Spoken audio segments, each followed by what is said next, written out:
Reality is debatable. Mysteries, mindfuck, and magic. A podcast where the imaginal meets the phenomenal. With Bernhard Reicher and Rudolf Stark.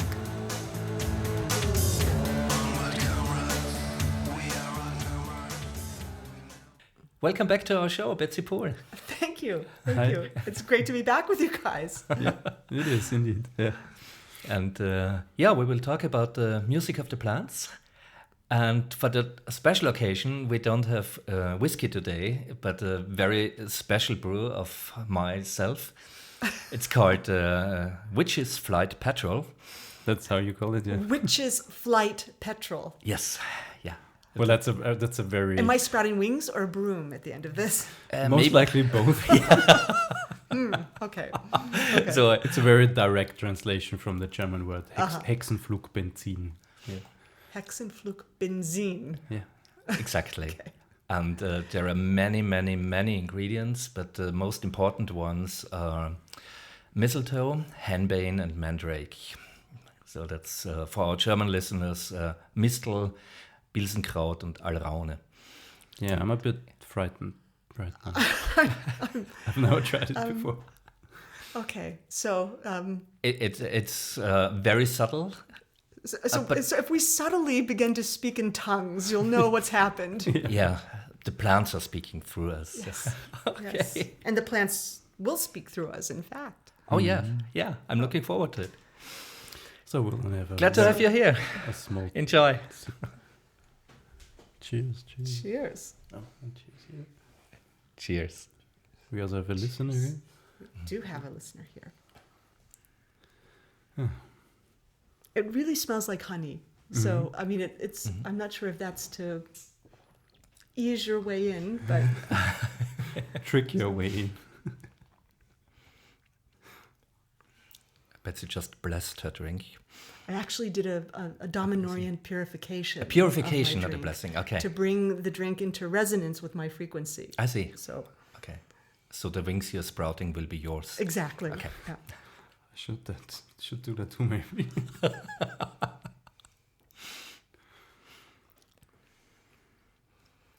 It's a lot easier on the palate than the whiskey. Yeah. See?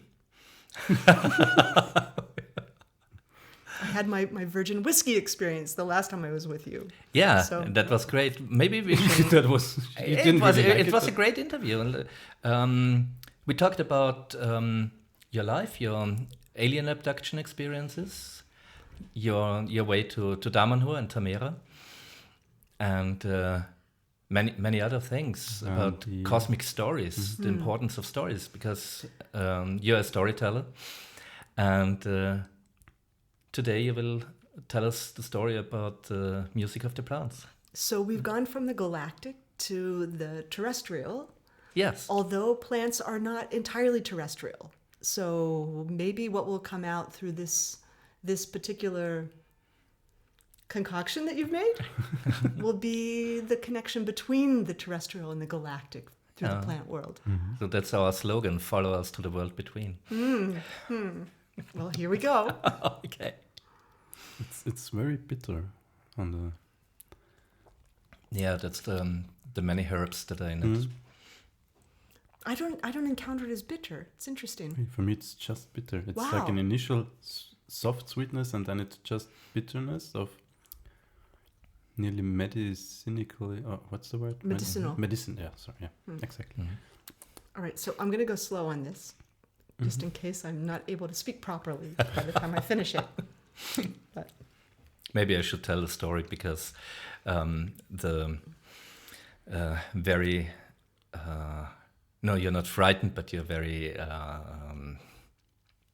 A little bit frightened. A little bit, okay, a little bit I frightened. had a very strange experience with mandrake, with a minute amount of mandrake that where I went to some kind of different reality for maybe a minute or so, and there was no shift in anything. It was not noticeable. Something just happened out of the ordinary, and then reality snapped back. and whatever happened never happened, so to say. Like it was it was a very strange reality flash. So I had this experience on a pagan gathering, on a sort of a small festival. We were sitting at a fireplace in the evening, and a flask of this concoction got round, and everybody took a sip of it. And there was a friend of ours, a woman who loved the Witch's Flight Petrol, and she took a few sips, and after a few minutes she had to go to the toilet and left the fireplace and went to the woods and had a pee there. And she watched us through the branches and the leaves and the crackling fire and so on, and came back after 5 minutes, and we were upset. Where have you been? You've been gone for half an hour. She said, no, I was just away for 5 minutes. No, look at the clock. She was away for half an hour. And she said, no, I just went to the woods over there and had a pee. And I said, there are no woods over there. And then she realized, oh yes, that's right. I've been here the whole day. I know the area. That's just meadow. There are no woods. Yeah, that sounds a little bit like my experience. So it could have been the neighbor's porch she peed on. So a good thing there was a meadow there. Or some fairy I think castle she went into fairyland. Wow. And don't know how rude they... Exactly. Now think of the impression. Another human came in and they peed on the doorstep. Yes. What do you do with them? Oh. And that was with this Oh, that was with concoction this? then. Yes. That's Okay. why I only take one sip. I went to the bathroom before we started, so Just just in case. And you're back here now, just for you to know. Okay, thank you. most likely. So how did you get involved with plants and the communication with plants? So my involvement with our device and this research around what we call music of the plants in Damanhur, and you have actually one of the devices that you bought through the crowdfunding campaign. There was a point where we really began a very assiduous project to communicate Damanhur in the world. And we decided that one of our areas of research that was probably the most secular and accessible was our research around the intelligence of the plant world. That you had done for many years before For that. many years. So this research has been going on for probably around 38 years. Okay. So So nearly since the founding from the beginning of- of Damanhur. And in the initial years of this research, there were individuals that had come to Damanhur who had electronics backgrounds, but also this desire to explore, the non-physical space, the non-linear space, and find ways to actually make that visceral for other humans. So one of the areas that happened in was, everybody has a sense that there's an intelligence in the plant world, but the desire was to actually make that accessible in a way that our five senses could touch it. And so working with Falco, our spiritual founder of our community, actually a beautiful man that used to live I used to live in a nucleo, the communal living spaces in Damanhur. And this person, whose name is Setter, had formerly worked for Siemens Electronics, and had come in, and working with Falco, they began to experiment and design interfaces and devices that would create some sort of a connection with the plant world. And so what this technology ended up resulting in was this generation of the device, which is now 37 years later, which is a small handheld bamboo device that almost looks like a cell phone. Or an iPod or something. Exactly. Yeah. And there are two electrodes, one that attaches to a leaf and one that attaches in the area of the roots. There's a little probe that attaches in the area of the roots. And we're reading the electrical potential between those two spots. So the electrical potential and the fluctuation of that is then exported into what's essentially a proprietary circuit board with an algorithm programmed that then translates that into a MIDI signal. And we've also in the past translated it into a data signal. And then the output through a synthesizer. So the plant then is able to, through this fluctuation in the electrical fluctuation, begins to generate a sound through the device. So the technology around it is not the remarkable part. The remarkable part is watching the behavior of the plant. The plant becomes aware of the fact that it's generating, for the plant it may be vibration, but for our ears it's sound. And when they realize that they're actually the source and they're generating the sound, they become interactive with it. So behaviorally, we see that when we first hook a plant up, it's like giving a flute to a small child. You don't know how to play this instrument. It's really almost like an instrument for the plant. And the plant, sometimes it can be a longer period of time, sometimes a short period of time, actually begins to experiment with it. And then, depending on the plant, there can be a very accomplished musician that emerges. So we see that it's not even species specific. It's really the personality of an individual plant in terms of how they actually access and utilize the device. So we do see sometimes behavioral commonalities within a species of plant. But in general, it's really about the individual plant's expertise utilizing the machine. And so the plants become, in fact, interactive also with the humans that are in their midst. And we've played a little bit before we started this.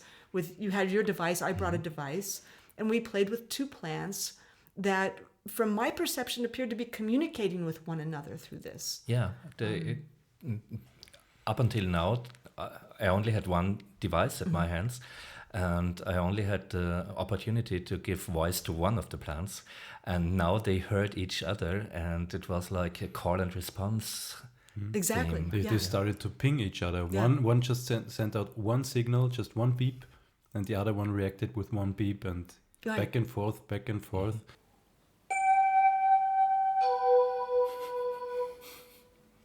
Pinging each other.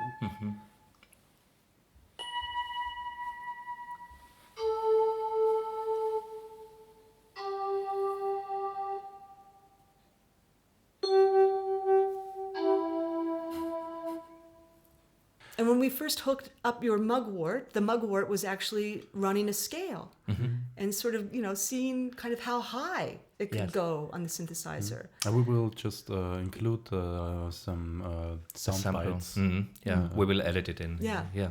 Yeah. So what you are going to hear is a Mugwort, and for our listeners in German, that's Beifuß, and a datura, an Engelstrompete, And so the mugwort seems to be actually, in fact, running a scale. Yeah. It's And then building up more and more and more, and like it for me it sounded a little bit like in a horror movie or in a thriller where the tension is building up more and more and more, like was really interesting. And the datura was more melodic and more what's the word? Yeah, it was doing more variations Yes. than the mugwort.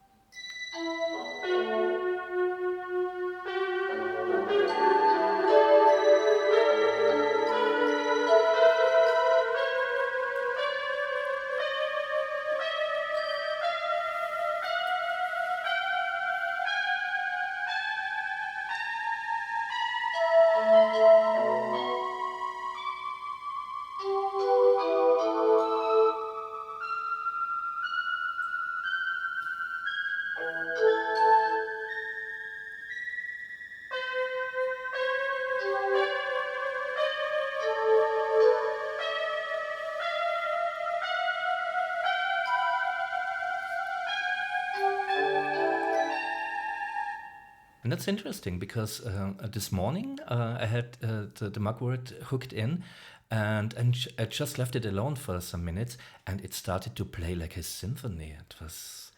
It was incredible. And now it looked for me like it was a bit shy now because of all the there were more attention. people in the room, so Yeah. there actually were 4 of us in the room. So I think that there was a hesitancy, and you know, I've had the experience. So I was actually working with Damanhur at the point we worked to actually almost industrialize the device in a way that it could become available to the general public. And we did a launch strategy around that. And we actually premiered Music of the Plants at the Chelsea Flower Show in the UK. So the Chelsea Flower Show is the most conservative botanical event in the world. And it's an extravaganza of beautiful cut flowers and I mean, it's a feast for the eyes in terms of what comes together there. And we had a tiny booth with 4 plants. So we had a pineapple, a bromide. Is a bromide a pineapple? No. Yes, I think. And a fern, and I don't remember now the 4th plant. So these 4 plants were on little stands. So we have this extravaganza around us, and we have a very austere booth with 4 plants, stand of 4 plants, and we collaborated with a British artist who had been experimenting with actually creating sound from inanimate objects, and had somehow gotten his hands on one of our earlier devices, and had hooked the plants up. And at the time, he was using various technology to make his radiator play, or his different inanimate objects in his place. And then he got his hands on the Music of the Plants device and tried it, and suddenly realized what was going on with the plant world was completely different to what he was hooking into with these inanimate objects. And he had contacted us to see if we could do a mutual application to the Chelsea Flower Show, which we did. So this was Oliver Jennings was the artist, and he had been working in his studio with these plants for 4 months in preparation for our debut at the Chelsea Flower Show. And they had played beautifully. They had developed harmonies. They were really working as a little plant orchestra. So they were basically already trained, so to say, and experienced. So they were trained. So they were experienced. We say experienced musician plants by that time. And so when we brought them in, we did our load in, and we brought them into this big pavilion with all of these other plants that have been cut and arranged, hooked everything up, and we were also exporting the data not only to the MIDI signal with the synthesizer, but as a data signal. So we had a screen in which the interactivity with the plant was actually drawing almost Etch-a-Sketch style in a circular motion. We hooked them up, and nada. Nothing happened. Not a sound, not a sketch, nothing. These 4 plants were completely shut down. There was nothing happening. And we're a bit panicked because we have 4,000 people that are going to be walking through the doors over the next 5 days. And these plants are absolutely silent. And then we realized, we looked around us. This was a pavilion that was filled with dead plants, plants that had been cut and put into these incredibly beautiful to our eyes arrangements. But for the plants, it was basically a slaughterhouse. It was basically a plant slaughterhouse. So they didn't have stage fright, they were just shocked. They were just shocked by what they were perceiving in this space. And so we actually communicated to them that they were there for a very different purpose, that our intention was to actually illuminate this crowd about the consciousness of the plant world.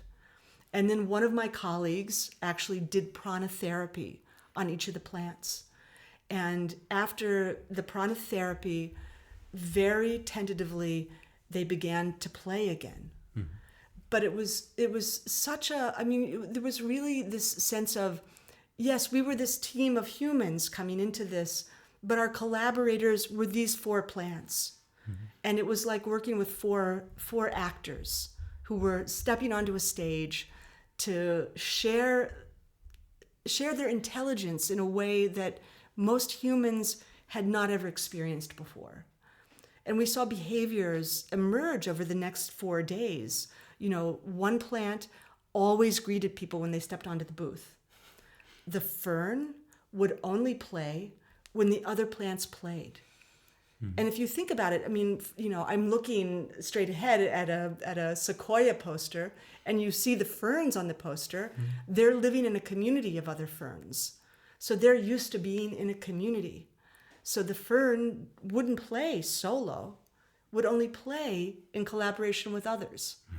So it was, you know, there were beautiful behaviors that emerged in this, you know, this very concentrated time with these 4 plants. And then I stepped out. I wasn't working with Music of the Plants from 2014 until now, when we've developed this new device. And so now I've had the pleasure to be out demonstrating this new version of the technology. How did the audience at the flower show react to the music? Well, so people would step onto the booth, and initially they thought it was some sort of gimmick, like a clap-on, clap-off technology that was using some sort of, you know, using the plant as a circuit breaker. And when we explained to them, no, this device is actually allowing the plants to communicate with you. So interact with them. And the plants became more and more adept at interacting very specifically with people. And in fact, people were blown away. This little tiny booth became the media darling of the Chelsea Flower Show in 2014. We won a bronze medal there, and we're featured on, you know, BBC 1, 2, 3, I mean, Channel 4. Julie Andrews and Ian McKellen were on the One Show speaking about it. So we really had quite a lot of press as a result of that particular event. So now we fast forward to 2018, where we now have this handheld device, which is very portable. Yeah. So the other device was a much larger machine that had to be hooked up to mains power. You know, this device is rechargeable. It, you know, can be taken out into your garden. And we had the pleasure of actually bringing Damanhur to the States as part of the Communities Conference in the States, which is sponsored by the community of Twin Oaks in the States. And at Twin Oaks, they have an herb garden that's actually 35 years old. So this herb garden, both medicinal and ornamental herbs, the keeper of the garden was very keen to meet us because she'd heard about this Music of the Plants device. And she knew Damanhur and wanted to have contact with us. So we were invited to come for a tour of her garden. And we brought the device. And this was a woman who was so clearly connected to her garden. And, you know, we said to her, so which of the plants would you like to hook up first? And she had been speaking to us. She was saying that if she could only have one herb in her garden, she would choose comfrey. And so she asked if we could hook up the comfrey. For our German listeners, that's Beinwell. And so she, you know, the comfrey has a very kind of almost furry leaf. So we weren't sure that the contact would be good. But we hooked up the comfrey.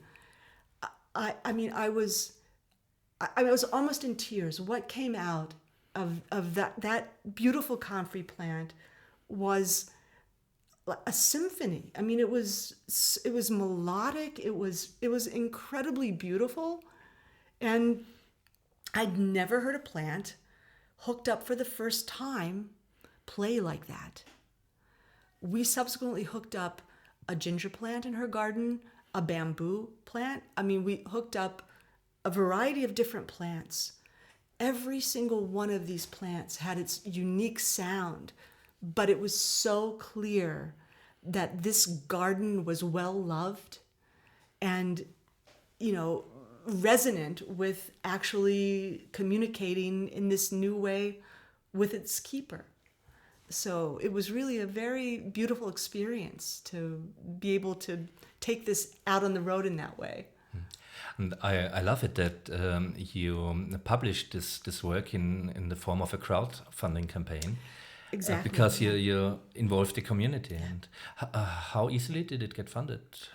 So did you meet your goal? The goal was met. Yeah. The goal was met, and that was partially instrumental in actually getting the bamboo device into production, which had been a dream for us for a very long time. And Damanhur had not been in the modality of doing asking for money externally in this way. So this has sort of started a new era with both a crowdfunding campaign for the work in our open temple, and then funding the production of the bamboo device. So now the device is available commercially for people, and they're welcome to be in touch with me, and I can create a link for them to the purchase of the device. So it's really now available to the public. We will put the contact info in the description of this show, Right. in the show notes.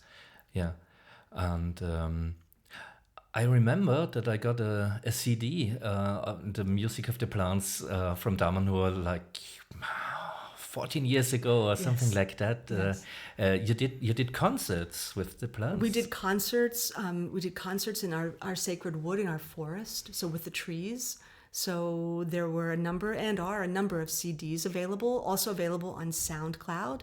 And now we have a new group in Damanhur, which is called Master Plant, which is taking this music on the road. We have a very, very talented singer, Zigala, who I always say if she weren't in Damanhur, she would be a pop star, because really she has an incredible voice. And she and her partner, Tritone, and their group have developed a very contemporary sound in collaboration with the plants. So that group now, we're available to bring on the road to do concerts in other parts of the world.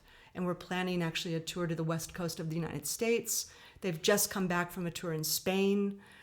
So again, if people are interested in hosting this in their own communities, we have really very, very well-produced experiences where we can bring this technology and the result of that to you. And they are called Master Plant. Master Plant. Okay, so if you ever wanted to hear the pop stars of the plant world,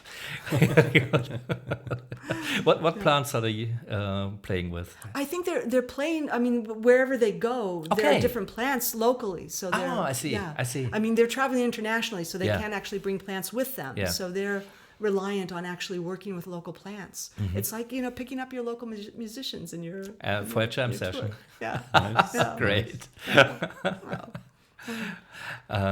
How are the reactions, not only at the flower show at Chelsea, but also around the world? What are the feedback so far? You know, What- I think that most humans understand that there's an innate intelligence in the plant world.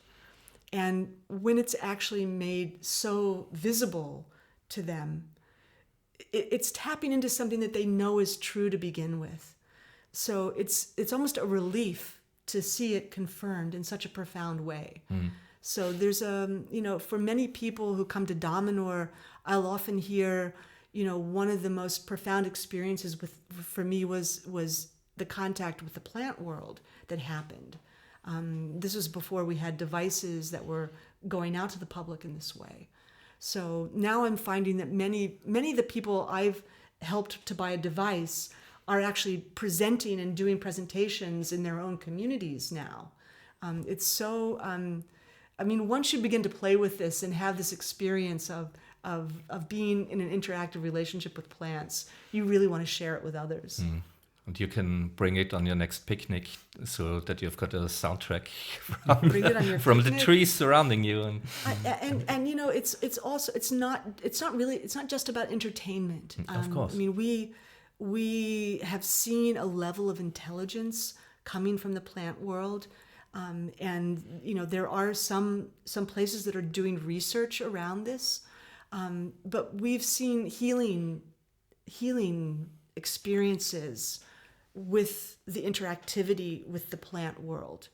And I get this story secondhand, so I can't give you the exact names, but I've heard that there was a man in France who had been wheelchair bound due to an enzyme issue in his body, And his brother had the intuition that potentially an interactive experience with the plant world could in some way have an effect in this.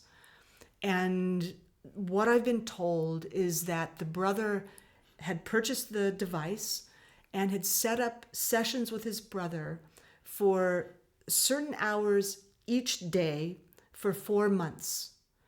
And over the course of that, the plants that they were working with began to play a sequential pattern that it was repeating over and over and over in the healing sessions. And after 4 months of this intensive experience with Sort the of plant like a world, mantra or almost like a magical mantra, spell exactly, or and after 4 months, the man actually was able to start to walk again. And so they analyzed the pattern that the plant was producing.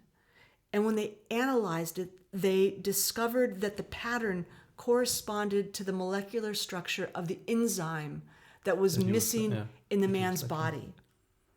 And you were telling me this story about plants in the vicinity of people's homes, and that you can tell what illnesses are present in the house by. Yeah, that's an insight that was shared by Wolf-Dieter Stadl. He tells that plants are growing there where they are needed, and if you've got many plants of this one species around you, you can be sure that they are good for you. You don't have to go far away. It's just in your vicinity. It's most likely in your yard. Well, you told the great story about this village that you were in with a friend. In And that was we were walking down the street, and I noticed a plant that I've forgotten the English name now. Karde in German.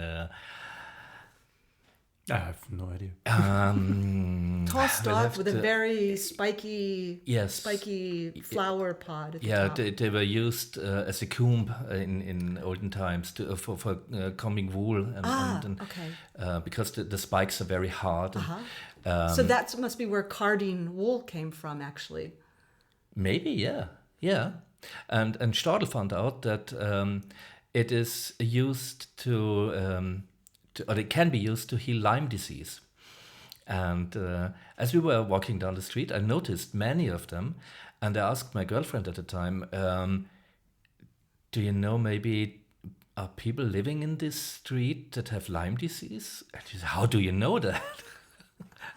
Because the medicine is right there in front of them. Yeah. Well, I know, the Michelle Small-Wright at Perilandra, in her work with the plant world and the methods for actually planting, where I don't recommend this today in terms of the commercial seeds that you buy, but if you have seeds that you know have not been treated with some sort of preservative, if you actually place the seed in your mouth before you plant it, then that plant will be attuned with the needs of your body. My personal, this is my opinion. So I believe that the plant world is much more intelligent and has much more consciousness than either the human or the animal world. If you look at a plant and their regenerative nature, if you cut off 3/4 of a plant, it has the ability to grow back. Yeah. Don't try this with your brother. So the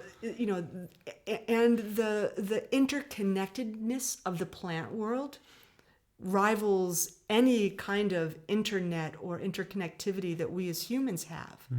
The mycelium network and the interconnectivity of the plant world. And the root systems of the woods that interconnect with each other. We're just beginning to understand. We're scratching the surface of that. Exactly. And the research that's going on is showing that plants are really very communal in nature. A mother tree will distribute the needs of other trees in her vicinity through the mycelium network.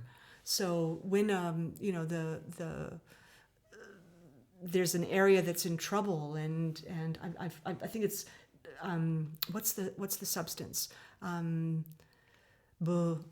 don't remember, but the mother tree they found was actually distributing this to other trees in her vicinity. So that level of intelligence is being looked into now pretty assiduously by the scientific community. I mean, they are living beings. They are intelligent. They are communicating. How does that affect your diet? I mean, I can imagine that there are many vegetarians and vegans over the world when they get this immediate response of the plants that they will be like in trouble. Like I think this speaks to how we should consume all of our food. I mean, we are in a symbiotic relationship, with this planet, which is very generously providing to us. And one of the elements that is often missing in that realm is our gratitude for the beings that are actually offering themselves to us for our nourishment. I have tell this story. I wasn't present for this, but there was a point where there was many years ago a demonstration of the earlier music of the plants technology in a vegetarian restaurant in the UK. And so they had done the demonstration before the lunch that was provided, and the plants that were actually demonstrating were playing beautifully. And then the servers en masse brought out the salad course for everyone. And the plants went absolutely silent. Yeah. It was such a visceral demonstration to the people there that, they're consuming the relatives of these musicians that are performing for them. So, I always say I'm an opportunistic omnivore, and work to actually be in contact with the food. I mean, you saw me do that little ritual before I consumed your witch's brew. This idea of both bringing the food into resonance with our bodies and also expressing gratitude for whatever's gone into that. We do a blessing often in our community that thanks all of the creatures of the ground, the air, the aqua, the water, and all of the subtle beings in terms of what's gone into the creation of this nourishment for ourselves. I had the experience. You don't have to present other slaughtered plants to them. It just the thought of it is enough. Yes. When I got my device, I had to try it out, and I was so happy it worked, and the plants communicated with me. They played beautiful music, and of course I had to experiment, and I had just the thought of how would you feel if I put you on fire? The thought was not it had not ended in my head, and the music stopped immediately. And it took the plant several minutes, and my goodwill and my deepest condolence, and I didn't mean it, and to get the music flowing again. It was just a thought. I had during this experience at the Chelsea Flower Show, the plants were interactive with everybody who stepped onto the booth. And then this older couple stepped onto the booth, and all of the plants went absolutely silent. And I had this intuition, and I said, excuse me, I hope you don't mind I'm asking, but what line of business are you in? And the man said, oh, I'm an educator. And his wife goes, you are not, you're a research scientist. So I don't know what his line of research was, but clearly it in some way involved something that was potentially detrimental to the plant world. And the second they were out of earshot, the plants resumed. I was so struck by this. The next day on the booth, I had people who were interacting, and I shared this story, and just mentioning this man again Was the enough. plants went silent. So it's they're telepathic. Yeah. And you also told the story of you also hooked them up with door so that they... So in the earlier research, so in the beginning when the research was happening with Music of the Plants, we were actually translating the signal into many other types of devices. Like so, you explained with the drawings right. and stuff. So that was the data signal. So outputting the signal that's coming from the circuit board with the programmed algorithm into a data signal. In the early days, they also exported that into a signal that could run the motor on a small cart. Mm-hmm. And so the plant had the ability to actually become mobile and make the cart move. And so, as you might expect, the plant would in fact navigate toward the sunlight. Mm-hmm. But it could be placed on the other side of the room, and with the light, it would go to the sunlight. Okay. So this was also, experiments were done with actually creating the ability for the plant to trigger the unlocking of a door. And there was an artist who was utilizing this technology, and the plant would unlock the door for her. And at a certain point, she came home angry. And so her frequency was completely different. And the plant wouldn't unlock the door for her. I had this experience recently when I was demonstrating Music of the Plants. I had the pleasure of attending something called the College of Extraordinary Experience, which if anybody has the opportunity, I would recommend. So at a castle in Poland. And they had asked me to demonstrate the Music of the Plants device. And I had this bizarre conflict with one of the guys there, and I was trying to resolve it with him. And we had this experience where I reached out to him, and he was not receptive to having it resolved. And it really triggered me because I didn't want to have this conflict with someone in this space. And I was in this space of being agitated about, why was my, offering to resolve this not in any way accepted? So I'm in the space of that, and I go out with the device, and I hook the plants up, and I've got a bunch of people around me to demonstrate. I'm agitated, and nothing's happening. Plants are not playing. And I finally said, look, I have to say, I just had a disconcerting experience with someone, and I just need to walk away for a little while. I walked away, and the plants began to play. So they're incredibly sensitive to our frequency. And anger is not a frequency that they respond to. Mm-hmm. Interesting. Yeah, because it's just for our culture, our Western modern culture, such a new idea of communicating with plants and plants having consciousness. I mean, in basically all around the world, there's an interaction with the spirit world, with the spirits of the plants in shamanic traditions. So, I mean, if you live in a jungle with hundreds, thousands of different species of plants that you depend on for your healing, for your medicine, for your journeying, for your, I don't know, whatever you do with them, for your nourishment, it's where you have this completely natural connection with them. And I mean, there's also a shamanic tradition in the last few indigenous, yeah, yeah, the witches brew study. No, the last few indigenous, some of the last few indigenous shamans who live on the British Isles, the Dusty Miller clan. We talked about it with you. We already had a show on them in German language, the dryads and the tree spirits and the special wands and the craftsmanship they built around this very specific idea of the dryads, of the tree consciousness, living basically in this kind of mobile home in the wands and in the stuffs and in the amulets. They carve from trees over tens of years where they work with them.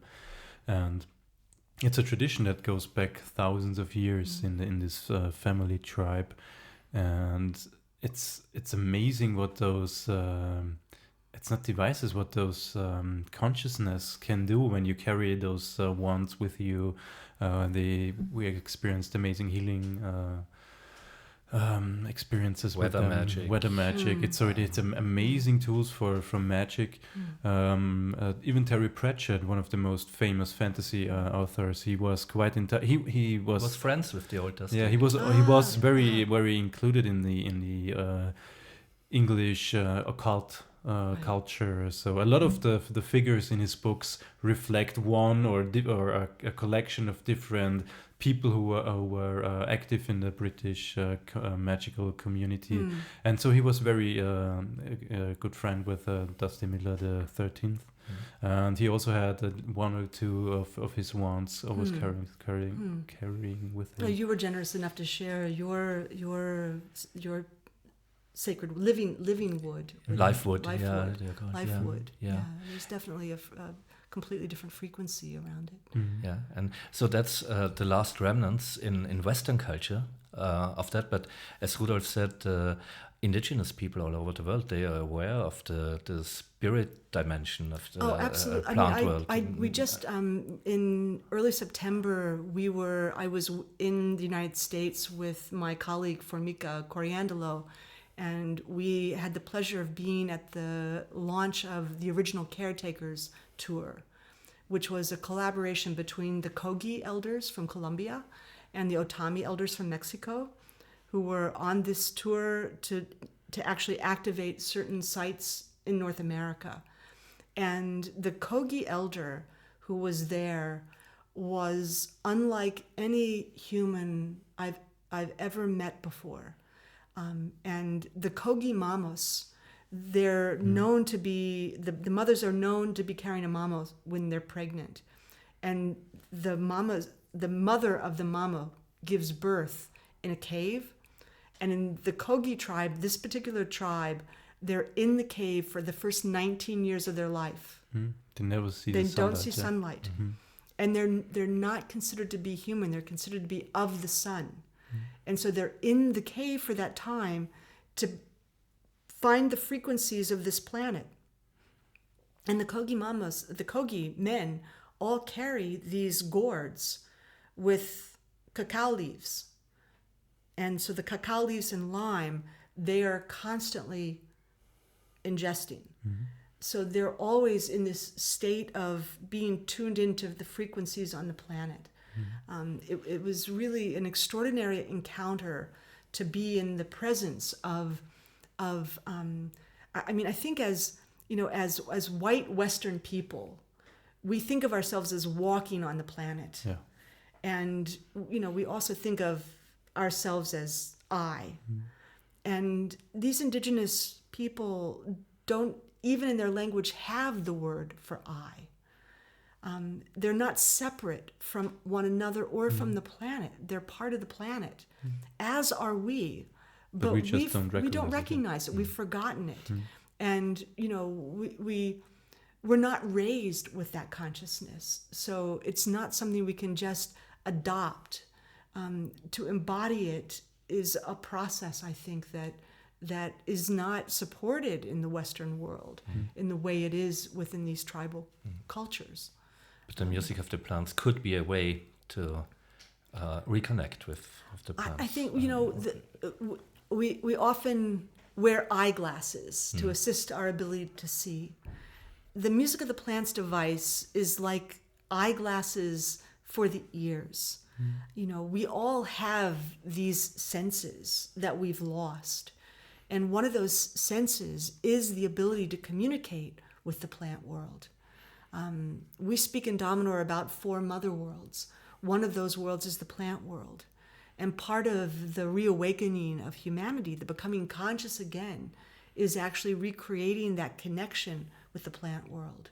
So this device is like a little key to start to unlock that for more people on the planet.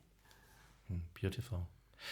Did you get any notions of the plants that they are not only enjoying communicating with us and playing music with us, but they also have like an agency or one of the remarkable things that I've encountered recently, now that we have this portable device in this way, usually when you hook a plant up for the first time, it takes quite some time for it to become familiar with the device. And we had the experience of when we have an experienced plant musician and place it next to a plant that's never utilized it, when we hook the new plant up, the new plant will already know how to use the device. It's somehow communicated from the other plant. What I'm seeing now is, as I'm traveling, plants are starting out and playing at a much higher level than I was finding, even in 2014.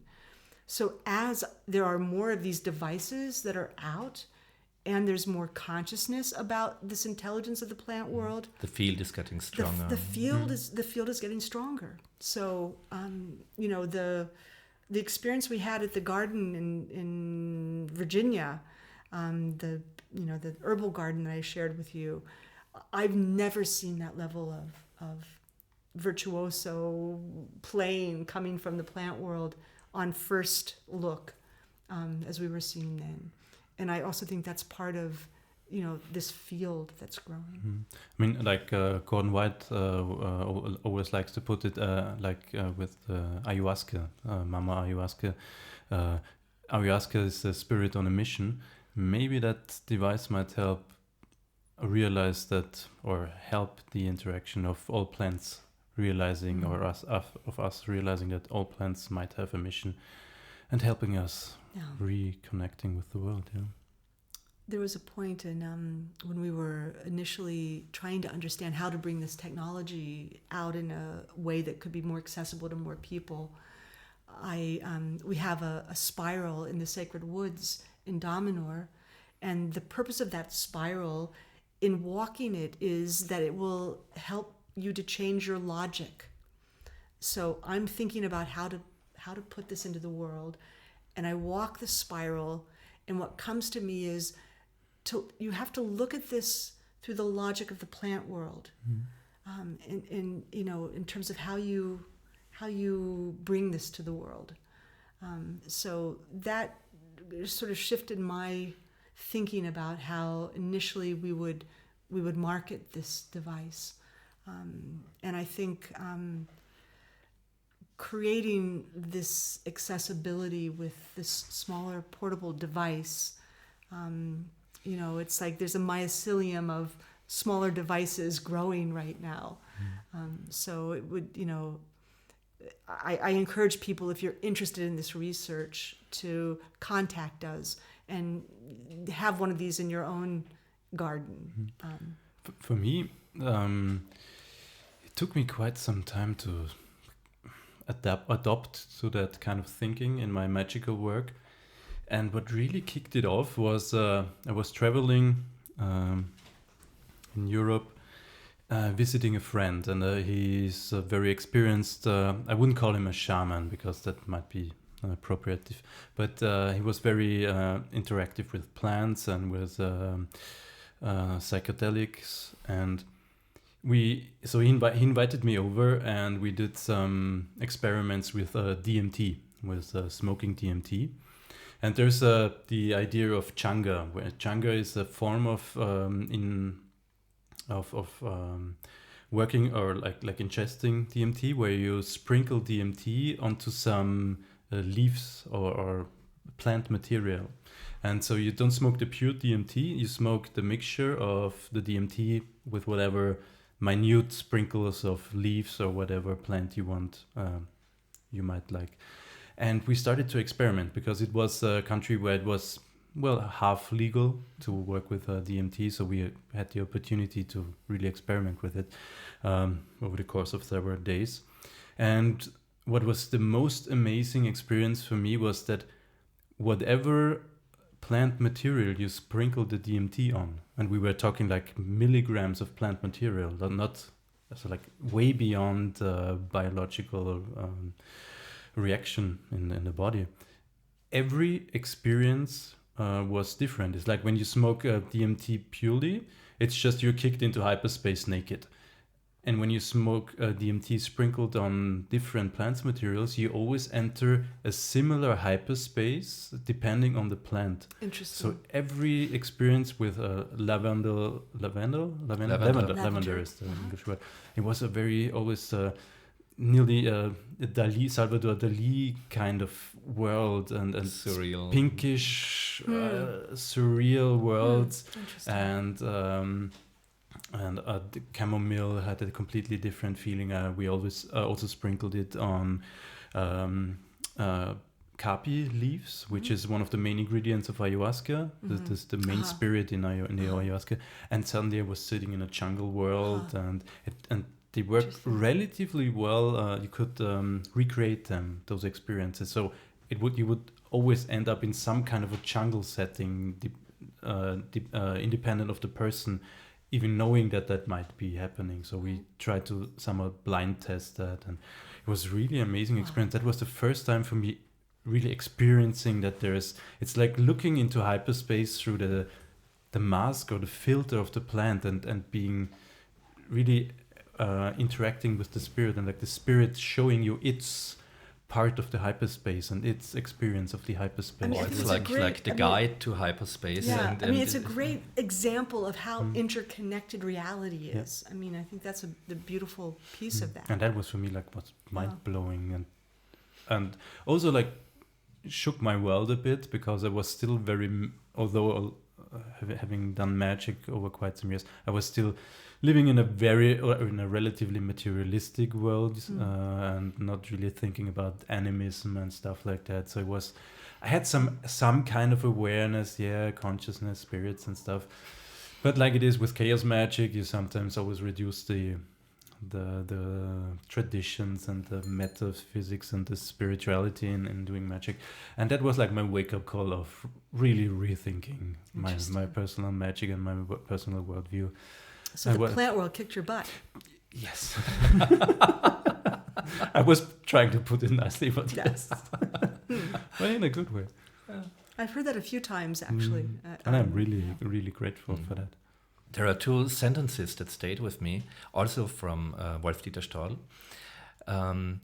He had a Cherokee teacher, a Cherokee medicine man, and he was traveling with him, and he expected to get some deep insights and infos about the healing powers of the plants. And after several weeks, maybe days, he didn't get any info, and he asked himself, why does this? He got friends with this elder, and why doesn't he tell me anything about the plants? And then he realized, and that was the first sentence that stayed with me, this Cherokee medicine man never talked about plants. He always talked to them. And it's like... You don't talk about someone who's not in the room. I mean, exactly. You don't talk about someone who's in the room with someone else. Yeah.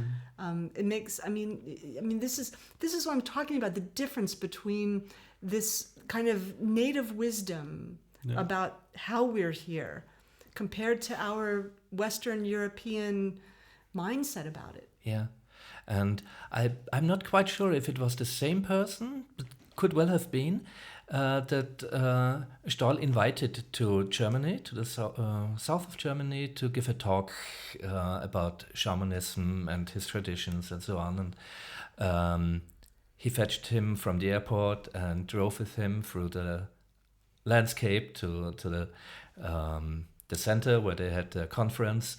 And he always felt the urge to say sorry, because we've lost our traditions, and sorry for this, sorry for that. You've got the whole wisdom, and so on, and all the other persons there, and the elder just didn't say much anything about it. And at the end of one day, he said, "Why are you always complaining about having lost your traditions? Just look around you. It's all there. You have more than we have. You have intact nature here. You've got the mountains, you still got the trees, you've got the herbs. It's everything there." And that was so touching For me, I've got goosebumps now. Yeah. The tradition is not, or maybe a small part is the intellectual part and the oral tradition. Okay, maybe we've lost that, but the main part is the living world around us. It's beautiful. Yeah.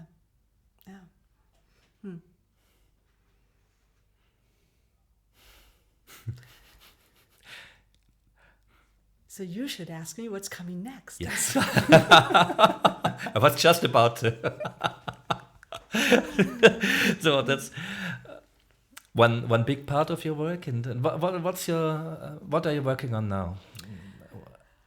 Well, I'm working on two tracks in my life. Yeah. My work that I do for Damanhur right now. Damanhur at this point is really working to bring our research and our knowledge into the world and make it more accessible to a wider and wider public. We've created a new foundation, and out of that foundation we have two very dense ambassadors, dense meaning long-term Damanhurians who are really embodying the knowledge of the community. And I have the very good fortune of working with a woman by the name of Formika Coriandolo. Formika is just great. And she is really a very brilliant teacher. Formika, from the time she was young, had a very particular developed access to the dream world. And over the course of her time in the company of Falco, he transmitted to her technologies and knowledge about the dream world and lucid dreaming, which she in turn continued to deepen the research with and elaborate. And she subsequently studied the traditions of many indigenous peoples in the world in terms of their dream technology and dream work. And she also did the research into current neuroscience. And she's married all of that research. And now we're bringing this course, it's called Redesigning Your Dreams. The dream world, we often know from psychology 4 levels of, where we're basically cleansing and processing our day. There's a portal beyond those 4 levels that opens into a vast territory of the dream world. And this course actually works with you with technologies and techniques to learn how to access that portal consciously. And in doing so, you enter this reality is like a pinpoint compared to this vast world of the dream world. And that world also connects to the realm of the dead, which is why you can sometimes in your dream world also connect to loved ones and others who have passed that portal. So we're bringing this course out. It's available for communities or others who are interested in hosting the course. We need a minimum of 15 participants to do the course. And it's a 12-hour, 2-day experience. And whether you dream, everyone dreams, but whether you perceive your dreams or not, this course is useful for you. And I think it's very important to explain that. We talked a little bit about it before. And that when you talk about lucid dreaming, you're not talking about what, let's call it mainstream perception of lucid dreaming. It's not just create your dreams to have fun or to have some nice experiences. It's basically trying to reconnect to what some oh my god, it's always the same Indigenous. word. Yeah, I don't know why I have such problems pronouncing that. Indigenous cultures, sometimes called the dreaming. So it's there's some cultures for whom, yeah. I mean, first of all, dreaming is not just about what happens at night. Exactly. I mean, in our language, we define our highest aspirations as our dreams. Yeah. So, this is working to actually understand and connect into this dream realm so that you can redesign your day-to-day life. The two are so interconnected, and we're not awake to that. So, this course has techniques even for people who, for example, are insomniacs. There are techniques to actually put yourself into the hypnagogic state. So it's a really well researched and related course. When we talked about it a few days ago, and you also just mentioned it again, the portal beyond those four levels. Right. It's basically that's the same thing that we did some shows in German about the HoloSync 3D surround sound technique. That is, it's not a derivative. It's basically a completely new development from a former trainer of the Monroe Institute who worked with Robert Monroe for some time, where the hemisync, the binaural beat stuff to entrain your brain and work with the brain waves. It's basically a 3D surround sound technique that takes a completely new approach to the whole interacting with your brainwave stuff, and it's way more complex than that. It's not just a materialistic view with interacting with the brainwaves. There's also a huge metaphysical fundament involved in this whole technique. It's a very holistic technique. Right. And you have like a 5 days boot camp to get those stuff basically in your brain when you do a seminar, and to be like you really are trained in a boot camp style, and it's a very lovely a loving boot camp. Yeah, but when it comes to how challenging it is to your personal perception, to the experiences, to the journeying, it's way beyond what people call astral projection and out of body. It's completely different kind of perceiving the world, where it basically takes your consciousness and transports it somewhere else. Examples of bilocation, of spontaneous healing, of being suddenly waking up in the past life with all your all your senses being there, living there, experience it fully embodied, being that person in that moment. And the journey might be 1 hour, and you might be there for 2 days, and not realizing that you're basically living in 2018, and then coming back and really having problems to integrate that, like you have been away 2 full days and 1 hour went by and stuff like that. And it's based on most of the binaural beat stuff and out of body training. It goes in the theta levels of brainwaves, and he works in deep delta levels, where it's like basically nearly where the dreamless, so to say, sleep, and beyond that delta level. And I always experienced it as some kind of portal there. So the whole bootcamp training is basically a crash course to rush you through those main levels to the portal, and then having the training to be able to enter that portal where, well, how I perceive it sometimes as like a metaphysical spaceship is waiting there, taking you. That's a metaphor for me, but it's that's what there actually, part of this course relates some very simple techniques for, you spoke earlier about DMT. Our brain produces DMT, so there are techniques for actually speeding the release of that and navigating this portal into the dream realm very rapidly. That can happen without any kind of external stimulation or drugs or anything else. Our body is actually an alchemical container, and being able to create certain motions with your eyes, for example, will actually create a diverse reaction in your brain that can trigger you into entering the hypnagogic state. So, this is not a course about learning how to interpret your dreams. Yeah, and it's not a course to learn the basic levels of lucid dreaming to have some fun. No, it's really, you could do that too, but it's basically you can do that as well. But it's really there's a whole reality there. I think I told the story last time about how I found Damanhur. I had the sense of having been working in the dream realm for 30 years, and when I arrived in Damanhur, I knew people there who I'd never seen before. Yeah. And I realized that I had known them from the dream realm. That's a very real, the dream realm was a very real place. Yeah. And Damanhur exists not only in the physical world, but also in the dream realm. Been there, done that. Yeah. I mean, when the first time we met, we had hours and hours of talk about stuff.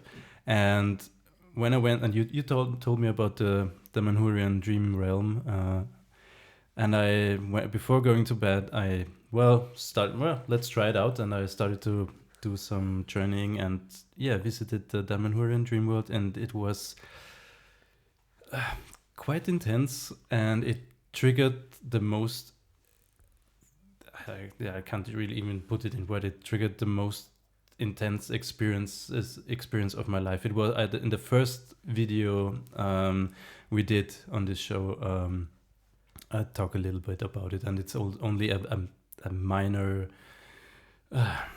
recollection of what actually happened there, and it was all triggered by basically connecting with the Damanhurian dream world.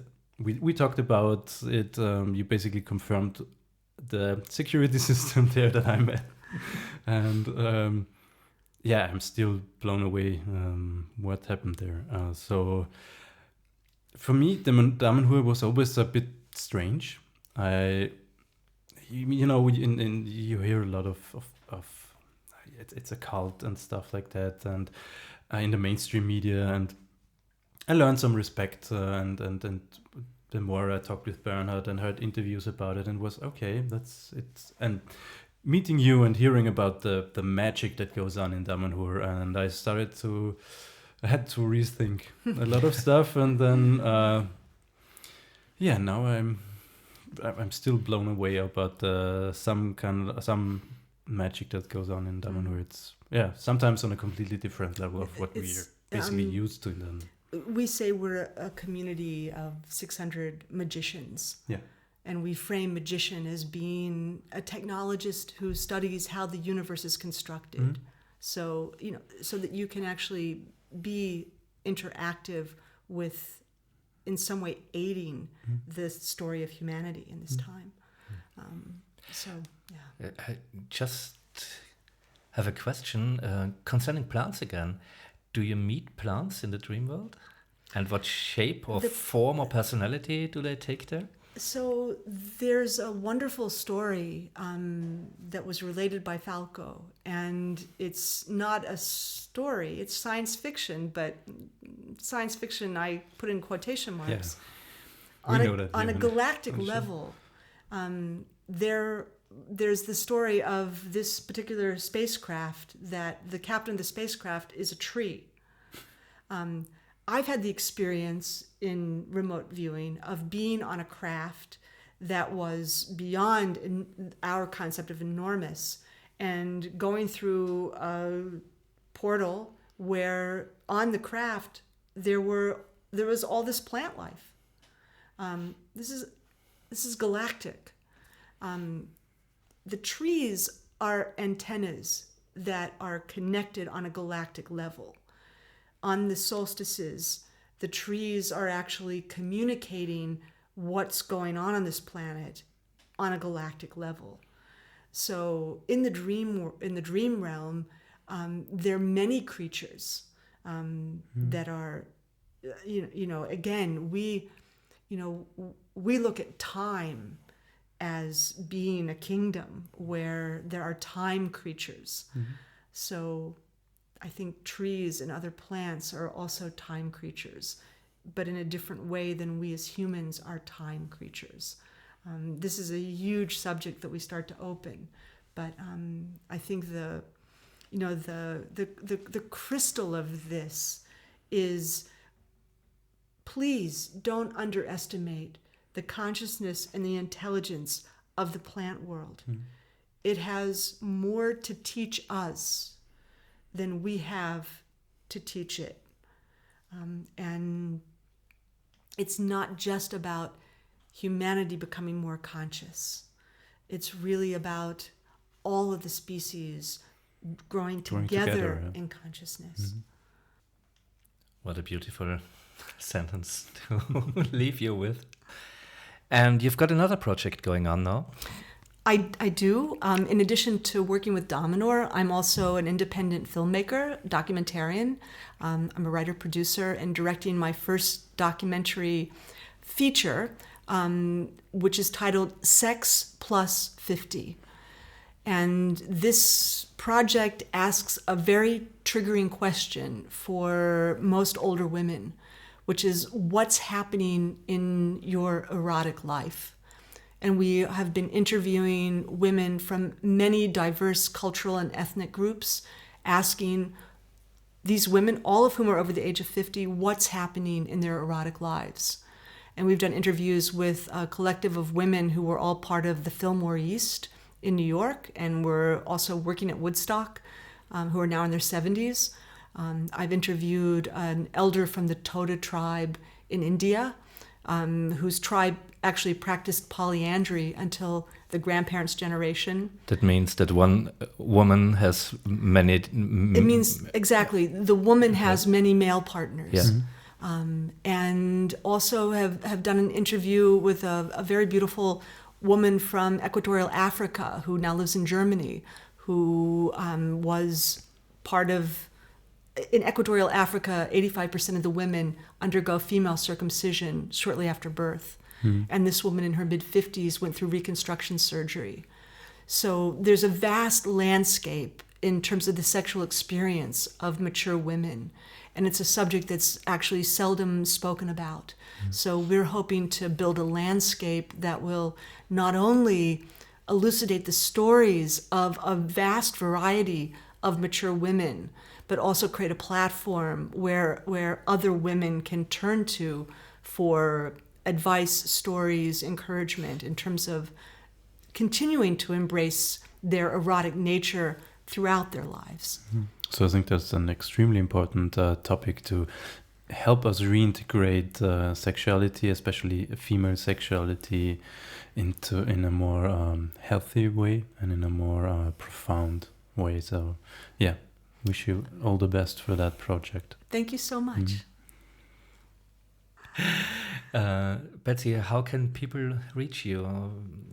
So you can reach me through my email address, which is my name, Betsy, Betsy, at Damanhur, DAMANHUR.org, O-R-G. Yeah. So you can find me there. If you do, please just reference this show so I know where you've heard about this. And I'm happy to then communicate with you in terms of, if you're interested in Damanhur or if you're interested in the technology around music of the plants. Or the lucid dreaming. Or if you're interested also in the dreams course. So yes, please reach out. When we talked about the dream course, I immediately was... I do have some issues with my dreaming experiences and lucid dreaming, and it's I think when you told me that course, it was like waiting for some, not for me, this how a lot of people in the alternative cultures and even in some magical cultures perceive lucid dreaming more or less more like a tool for having fun or just trying to play around a bit. It didn't work out for me that way. There was always something missing. There was like a meta concept or the connection to this dream world always missing. And for me, I have the feeling that I was always waiting for this, the bigger picture of understanding the dream world. And so count me in. Yeah. Me too. All right, so that's if 2. people So we are need interested, 13 more of you, and we're ready to go. So if people are interested in getting really connected with the, dreaming, so to say, you could also contact us, and we might find enough people to do a course, maybe here in Graz or somewhere around here. That would be terrific. Yeah. Has Fomika ever been to Graz? I don't think so. Okay. Yeah, then it's I'd be happy to bring her here. Yeah. Wonderful. And we'll do another interview then. Absolutely. Yeah. So if people are interested in buying one of those bamboo devices that those little devices to communicate with the plants? Should they also contact you? Or? Contact me, and then I can create the links for them with the company there. I work with the company there in terms of the sale of that. Yes.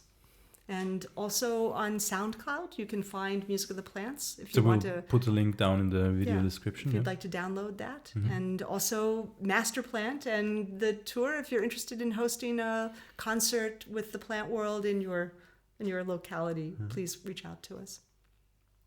Perfect. Thank you for talking with us again. Thank you for inviting me and sharing your witch's brew. And always. How do you feel?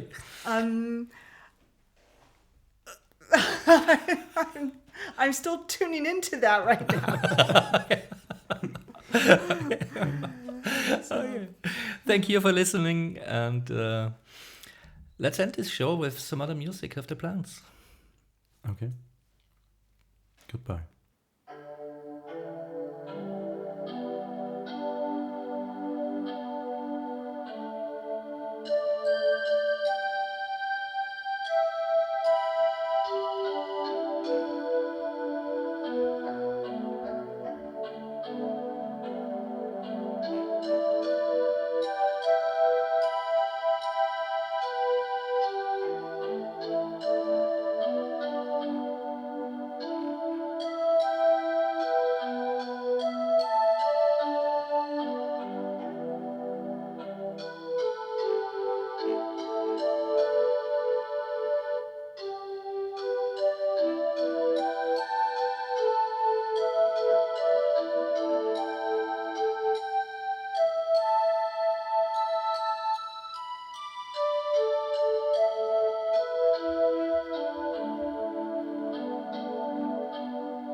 You've been listening to a production by Edition Prequel and Edition Gwydion.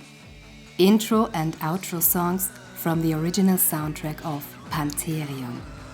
Lyrics by Jörg Vogeltanz. Music by Christian Gschier. Text by Diony. More mysteries, mindfuck and magic at YouTube/Reicherstark and www.reicherundstark.at.